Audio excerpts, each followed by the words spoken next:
নীলা Israfil NCP থেকে পদত্যাগ করেছেন। তিনি এনসিপির সাথে আর নেই, এনসিপির সাথে তিনি আর কাজ করবেন না। অর্থাৎ নীলা ইসরাফিলের রাজনৈতিক ক্যারিয়ার শেষ। অথবা এই জিনিসটিকে আমরা ভিন্নভাবে দেখতে পারি। এনসিপিতে তার যে মিশন ছিল গোয়েন্দা বিভাগের, সেই মিশনটি সাকসেস। তুষার টকশোতে যেভাবে অসাধারণ যুক্তি দিয়ে এনসিপির জন্য স্পেস তৈরি করছিলেন, সেই জিনিসটি নষ্ট করে দিতে ফেলেছে নীলা ইসরাফিল। ইলিয়াস হোসাইনের কথা অনুযায়ী, সাংবাদিক ইলিয়াস হোসাইনের কথা অনুযায়ী, নীলা ইসরাফিল আসলে কোনো গোপন গোয়েন্দা সংস্থার, রয়ের অথবা ডিজিএফআইয়ের অথবা এনএসআইয়ের নিয়োজিত আগুন নারী, অগ্নি নারী, যার কাজ হলো তার রূপগুণ দেখিয়ে মানুষকে হানি ট্র্যাপ দিয়ে গোপন তথ্য আদায় করে নেওয়া অথবা চারিত্রিকভাবে তাকে হেয় করে দিয়ে জিম্মি করে রাখা। সেটি নীলা ইসরাফিল, সেটি যদি হয়ে থাকে তাহলে তুষারকে সামাজিকভাবে হেয় করে দেওয়ার মাধ্যমে নীলা ইসরাফিল সফল হয়ে গিয়েছেন। তবে একটি মিশন তো আর শেষ হয় না। নিশ্চয়ই তার গোয়েন্দা বিভাগের লোক হিসাবে, হানি ট্র্যাপ হিসাবে সে, তার হাতে আরও অ্যাসাইনমেন্ট ছিল। নাহিদের চরিত্র নষ্ট করা, নাহিদকে হেয় করা, হাসনাত আবদুল্লাহকে হেয় করে দেয়া, হাসনাত আবদুল্লাহর সামাজিক জনপ্রিয়তার কোমর ভেঙে দেয়া, নাহিদ ইসলামের জনপ্রিয়তার সাংগঠনিক কোমর ভেঙে দেয়া, নেতৃত্বের কোমর ভেঙে দেয়া। তিনি কি আসলে এনসিপির কোমর ভেঙে দিতে পেরেছেন? তিনি কি নাহিদ ইসলামের কোমর ভেঙে দিতে পেরেছেন? তিনি কি হাসনাত আবদুল্লাহর কোমর ভেঙে দিতে পেরেছেন? পারেননি। আখতার হোসেন জানিয়েছে নীলা ইসরাফিল আসলে অবজারভেশনের মধ্যে ছিল। নীলা ইসরাফিলের সকল ঘেটে ঘুটে তার হাটের হাঁড়ি ভেঙে দিয়েছেন মূলত ইলিয়াস হোসাইন। এটাই প্রমাণিত হলো যে ইলিয়াস হোসাইন যাকে একবার ধরে তার কিন্তু আর নিস্তার নেই। তাকে মোটামুটি ঝালাফালা করে দেওয়ার পজিশনে নিয়ে যায়। ইলিয়াসের হাতে যে একবার পড়েছে বা ইলিয়াসের সাথে যে টক্কর দিয়েছে, সে শেষ হয়ে গিয়েছে। যদিও আমরা এনসিপি বিরোধী বা ইলিয়াস বিরোধী, ইলিয়াস হোসাইন বিরোধী যেসব লোক আছে, ধরেন তুষার আবদুল্লাহ, তারপরে আপনার ছুপা আওয়ামী লীগ আছে না বিএনপির ভিতরে, তারা কিন্তু নীলার পক্ষ নিয়েছে। এর প্রমাণ হলো শাহেদ আলম, তারপরে আপনার ফাহাম, তারা কিন্তু নীলা ইসরাফিলের পক্ষ নিয়েছে। পক্ষ নিয়ে তুষারকে তারা ঘায়েল করার চেষ্টা করেছে। তুষারের দোষ নেই, আমি তা মোটেই বলছি না, সে অপরাধী, কিন্তু তাকে প্রলোভন দেখানো হয়েছে, যে হ্যাঁ ট্রিগার করা হয়েছে, তাকে অ্যাড্রেস করা হয়েছে, সংক্ষিপ্ত পোশাকে তার সামনে উপস্থাপিত হয়েছে নীলা, যেন তুষার এই কথাটি বলে।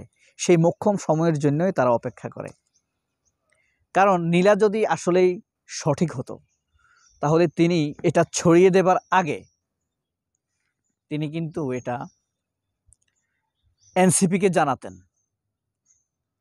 তিনি এটা ছড়িয়ে দেওয়ার পরে এনসিপির কাছে লিখিত অভিযোগ দিয়েছেন। এরপরে ইলিয়াস হোসেনকে বলছে এনসিপি আমার কথা রাখে নাই, সিদ্ধান্ত নিচ্ছে না। আগে তো আপনি ছড়িয়েই দিয়েছেন, ছড়িয়ে দেবার আগে আপনি এটা এনসিপিকে দিতে পারতেন। অর্থাৎ নীলার একটি দূরদর্শী ছিল।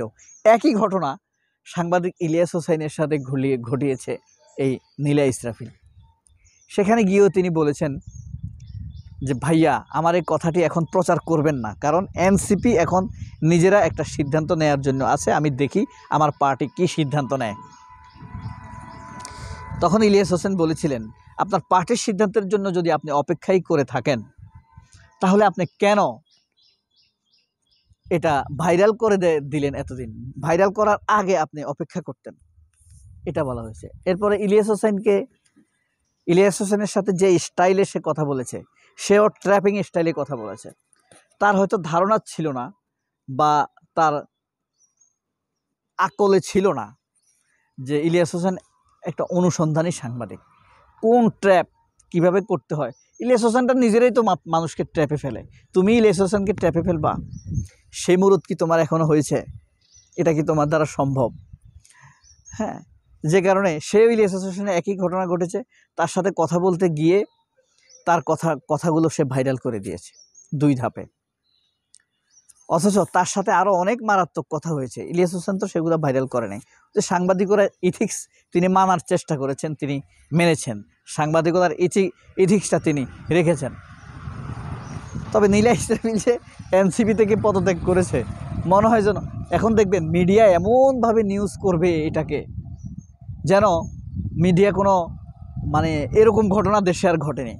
অথচ দেখেন ডাক্তার মুরাদ মন্ত্রী ছিল, তথ্যমন্ত্রী, সে তারেক রহমানের মেয়েকে নিয়ে কত ন্যাটসি ভাষায় কথাবার্তা বলেছে না? এগুলো ভাষায় প্রকাশ করা যায় না। সুশীলদের এই ব্যাপারে কোনো কথা ছিল? এরপরও সে মন্ত্রী ছিল, এরপরও সে টকশো করেছে, বক্তৃতা বিবৃতি করেছে। এরপরে আপনার এই যে আরেকজনের আছে না, মাহিয়া মাহির সাথে সে যে আচরণ করেছে, এটা বিস্ময়কর না? এটার পরে কেউ কি ব্যাক করতে পারে না।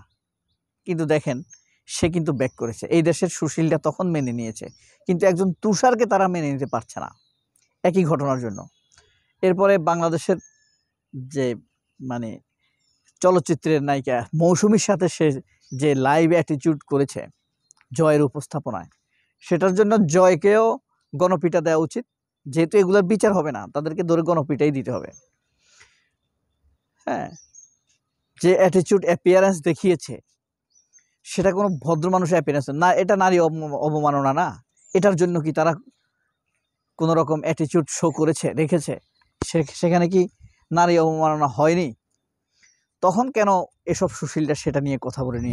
রোকসানা আঞ্জুম নিকুলেরা সেটা নিয়ে তাদের ভয়েস রেজ করেনি, জিল্লুর রহমানরা কথা বলেনি, হ্যাঁ, খালেদ মহিউদ্দিনটা টকশো করেনি, সাজায়নি। এটার জন্য খালেদ মহিউদ্দিনটা মানবিকতা সাজাবে, গোপালগঞ্জের সেনাবাহিনী ধরপাকড় করছে এটার জন্য তাদের হৃদয় কাঁদবে। শাপলা চত্বরে যে হাজার হাজার মানুষকে হত্যা করা হয়েছে, এটার জন্য জিল্লুর রহমানের হৃদয় কাঁদে না, খালেদ মহিউদ্দিনদের হৃদয় কাঁদে না, নিকোলদের সেই সংবাদের আপডেট দিতে হয় না। এটা হলো তাদের বিবেকের বিকলাঙ্গতা। তাদের ধরেন এক প্যান্ট আছে, একটা প্যান্ট নাই, নিকোলের এক প্যান্ট কে ছিঁড়ে ফেলেছে, সেটা কি আর আমরা বলতে পারি? কত দূর গেলে মানুষ সভ্য হয়, কত মিথ্যা বললে মানুষ বুদ্ধিমান হতে পারে, সেটা আমাদের দেশে দেখার বিষয়। সবাই অনেক ভালো থাকবেন। আল্লাহ হাফেজ। আসসালামু আলাইকুম।